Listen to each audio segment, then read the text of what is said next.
the creepy guy I dated is a murderer. As a teenager, I waited tables in a local restaurant to pay for the gas for my car. I met Mr. Creep there. In my naive mind, he seemed normal at first, despite the fact that he was 20 and wanting to date a 17-year-old. Leaving my job after dark scared me, so I taught myself to get in my car, shut the door, and lock it in one fluid motion. It made me feel safe. One night, I was leaving work, and had just gotten into my car when Mr. Creep seemed to just appear out of nowhere, yanking my door handle to try to open it. I looked into his eyes in the split second before he smiled, and what I saw absolutely chilled my bones.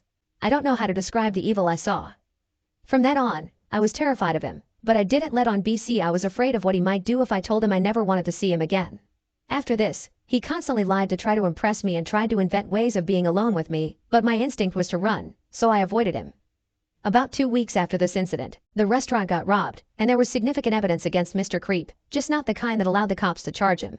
I sent all of my text conversations with Mr. Creep to the police chief in hopes it would help. Mr. Creep slithered away after that, but I always looked over my shoulder. About 5 years ago, he messaged me on Facebook out of the blue. He went on about his top secret military clearance as well as a huge acreage he owed.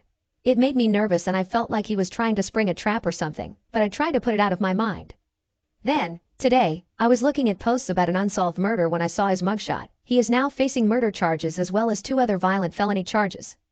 I am so glad to know he's locked up, but so overwhelmed about how correct my instincts about Mr. Creep were. I feel like I escaped him.